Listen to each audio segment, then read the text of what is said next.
Hey, what's up? I'm Vanessa here with Unconventional Media. Today we're going to be talking about how to plan your drone flight. If you're anything like me, I was very scared to plan a drone flight. I felt like I was going to mess up, I was going to break the law, or crash my drone. So it's very important to plan it all out ahead of time. So with that, I'm going to keep it short, quick, because I feel awkward on camera. Let's go. Number one, you've got to location scout beforehand. So a couple of the ways I like to do this is the most obvious way is just knowing your area. If it's a local spot you're shooting, you can drive around in the car. It's easier if you have a driver so you can actually look while you're moving past places. You can also use Google Earth if you're going somewhere out of state, out of town that you're not really familiar with. Google Earth is a really great option to zoom in and see exactly what the landscape, the layout looks like. You can even get like street level so you know where you might want to stand or what kind of shots you could possibly get. Also, I really like to use Instagram for finding locations. You can use hashtags to find locations or geotagging on Instagram. And then again, couple that with Google Earth, you can really get an idea of what you're going to be working with before you even show up. All right, number two, this one's kind of a longer one, but basic FAA rules. So if you're not flying commercially, you don't have to get licensed, but I would strongly recommend you get licensed anyways because it helps with just feeling more confident in flying and knowing that you're doing the right thing. But again, you don't have to if you're not making money off of your flight. So if you're not licensed or you are and you're still kind of confused, here's some of the just basic rules that you need to know. Number one, don't fly over people, cars, roads, just because of liability issues. I mean, you know, who knows if your drone falls and it injures someone, causes a car wreck, they will come after you and it'll be terrible for you and everyone involved. Two, you gotta register your drone. This is, whether you're commercial or hobbyist or whatever, this is very important to just go online. It costs like $5. You get a little registration number and you print it out and you have to label your drone. That's for if it ever got lost, whatever reason, they need to know how to find out whose drone it is. Something like that. Don't think you can get around that if you lose your drone because they can still track you down by the serial number and where it was bought from, all that. So save yourself from the potential fine if you're caught without having your drone labeled.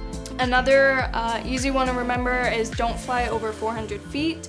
That's very important just for air laws, and it does depend on your location. There's some places where if you're near an airport, you can only go up 200 feet or whatever, and that's important to check, which we'll kind of go over later if you're worried about that. Number four, don't fly within 5 miles of an airport without letting them know. So if it's a smaller airport, you can usually find them online and just send them like, hey, I'm gonna be flying type thing, not like a text, but there's like a form you can fill out, just so you're not interfering with any sort of like air traffic.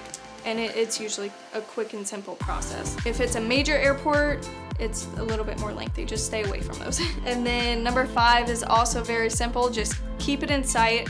Don't be flying around a building where you can't see it at all, even if you're looking through your monitor. Like, you need to be able to look up from your little screen and see the drone. Whether you have someone with you that can see it or what, you need to have eyes on it at all times. Don't go near stadiums during major sports events, or any sports events actually.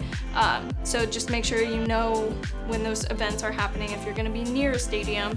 And then also don't fly over like emergency situations, like car accidents. Whatever sort of emergency situation, just don't fly of it. If they're like trying to hunt down a suspect that's running away, you can't fly around where they're doing that stuff. And then don't fly in any state or national parks.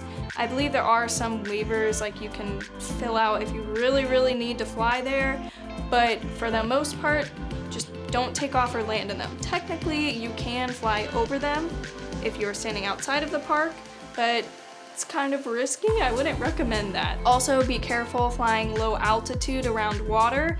Something with the sensors and the way the sun reflects up onto the bottom sensor of the drone off the water can sometimes cause your drone to think you're wanting to land, and you don't want that to happen. So, all right, now on to number three. That last section was really long, but this next one's a little bit shorter. This is kind of like a guide to ambiguous local laws.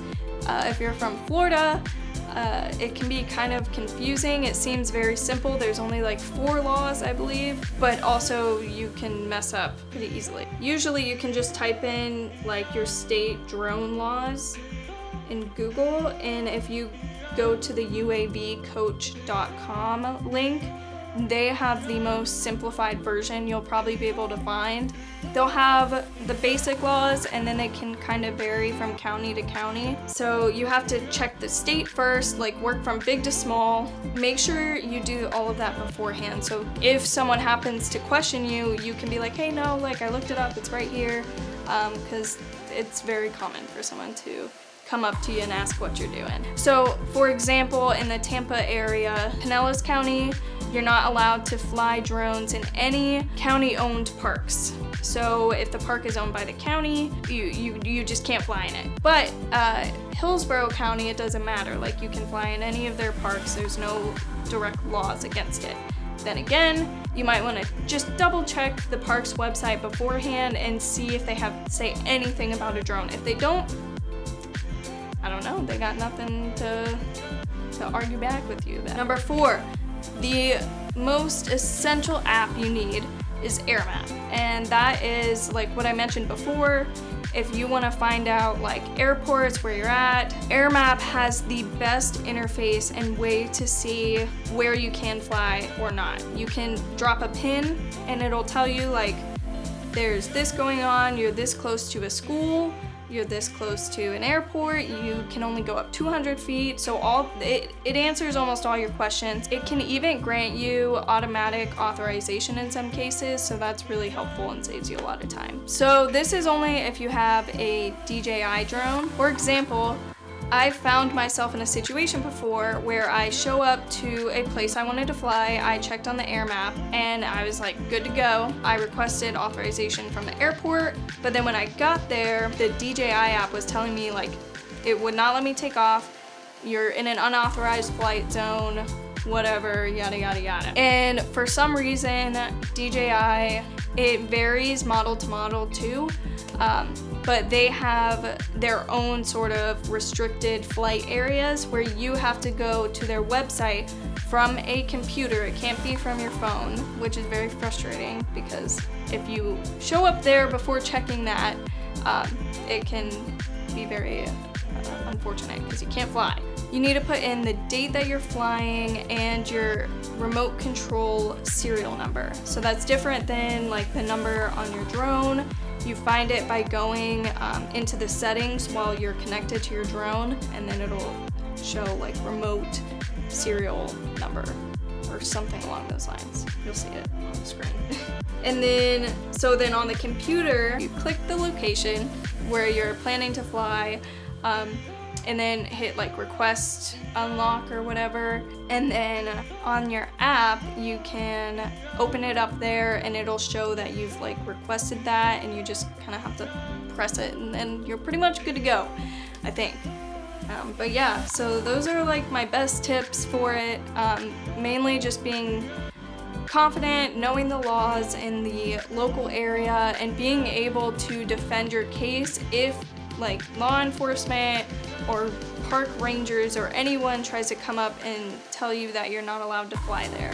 So be confident, have an excuse, and if anyone does try to challenge you too much, just don't cause a scene. Just kind of let it go and be like, darn, I guess I can't shoot here. If anything, you can try to just come back another time if you know you were really not doing anything wrong. Could have just been a person having a bad day wanting to cut off all your fun. Fly safe as a beginner because drones are expensive. They can be dangerous if they fall in the wrong place, so just fly safe, everybody. You know the drill. Subscribe, like, comment. Let me know if you have any tips, anything that I left out. Yeah, just share so we can all be very informed and safe drone flyers. All right. Do I say goodbye? What do I do? Peace.